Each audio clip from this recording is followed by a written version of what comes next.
Okay, Gabriel. Now, I was just thinking, how do you think the budget is going to be structured in terms of the recurrent and capital expenditure? I know there's been efforts by the Ministry of Finance and the government to cut down on recurrent expenditure, but what percentage are we going to be seeing when the budget is being presented? What are we likely to get?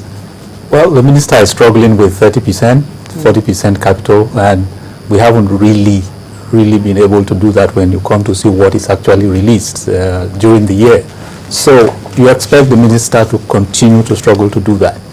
The pressure is in the opposite direction. The legislator want all the money to go to overheads and so-called services and what they think the so-called services for the people, but most of that money ends up in private pockets. So it's going to be a continuous struggle where the minister wants to get as much as possible into capital expenditure, but you are not going to be able to do that without all the blackmail coming from people going on strike because they have not got all their allowances and benefits, and you have a National Assembly that is not willing at any point to reduce their own budgets, which is interesting. The National Assembly, rather than reduce their own budget every year, it's moving it in the opposite direction, increasing it. So you have to end up with a situation where the minister will try and struggle between those percentages, maybe another 30-35.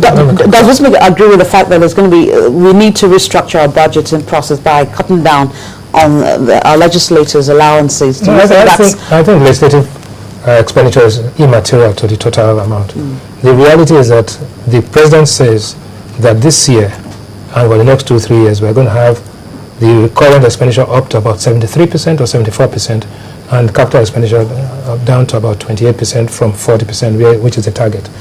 You cannot grow if you don't spend money on capital expenditure.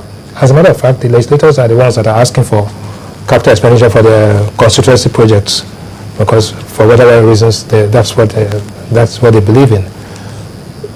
The truth is that because of two items: one, spending on security; two, spending on subsidy; and three, spending on debt service and salaries, we find that the current expenditure is increasing. The minister has made it very clear that she wants the 60-40 ratio.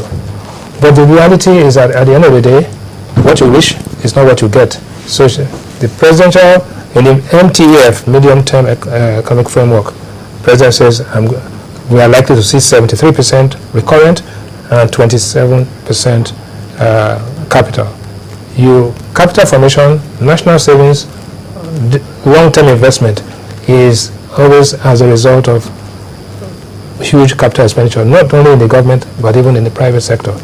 Because elections are coming, there's nobody going to commit himself to any capital expenditure until after the next 12 to 15 months. So I mean that even in 2014 budget, we're not likely to see much money being voted for capital expenditure. That's what the president said.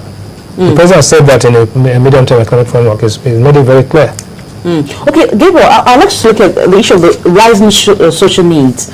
We know that, like Bismarck said, there's going to be a lot of money voted for security and protection of Nigerians in general. Now, is it a good enough reason, a justifiable reason, to actually increase expenditure as a whole? Because every year we'll see our budget, the base money is always on the increase. Are we going to see that also in this 2014 budget? Are we going to see an increase in the expenditure as a whole?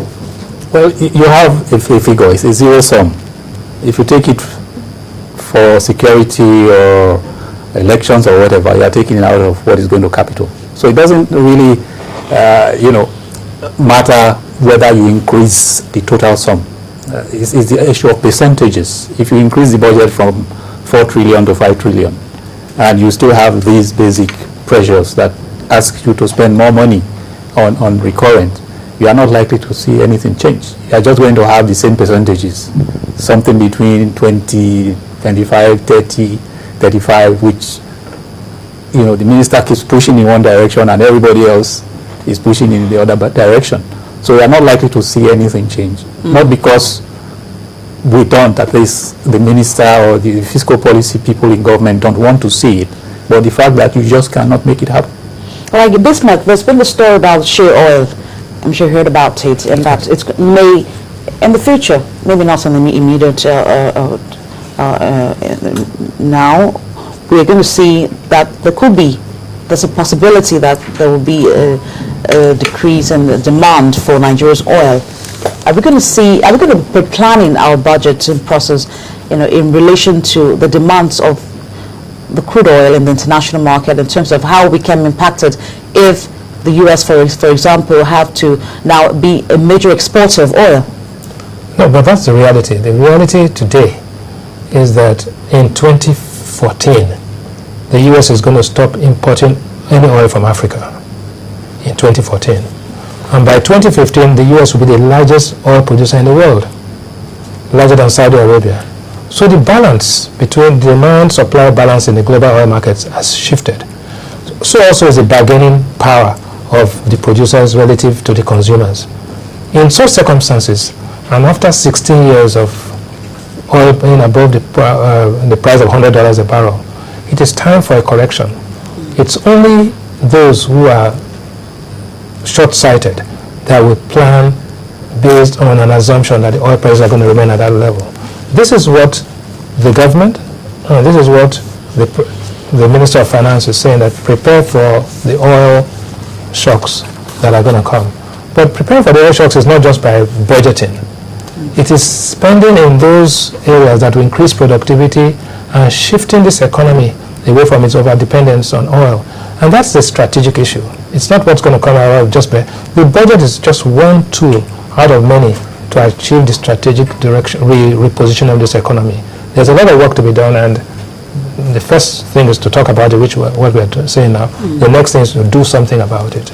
Okay, but just before we go on a break, I want Gabriel to also comment on this, because we know that if Nigeria may not be exporting as much oil as we are doing at the moment because of this new development, what steps should be taken, and how should the budget reflect these issues?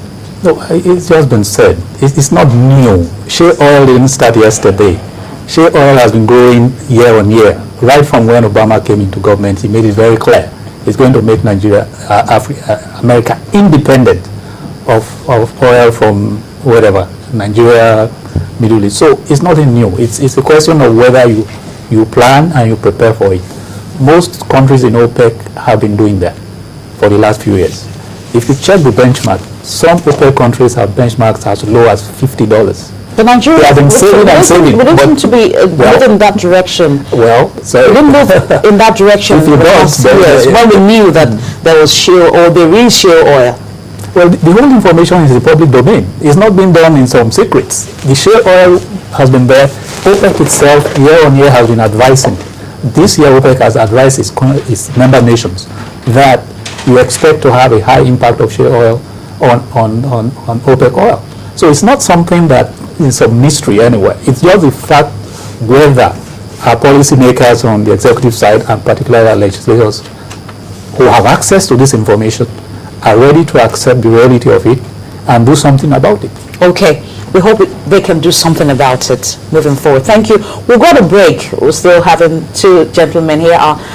Bismarck Romani is the CEO of Financial Derivatives Limited, and Gabriel Adawusa, also an economist and CEO of UHY Margie & Co. We've been talking about budget implementation. Of course, the president has shifted the presentation of the 2014 budget to the joint session of the National Assembly. A future date will be announced in due course. I want to return from the break. We'll now move over to the Monetary Policy Committee's decision to retain the MPR at 12%. Please join us again.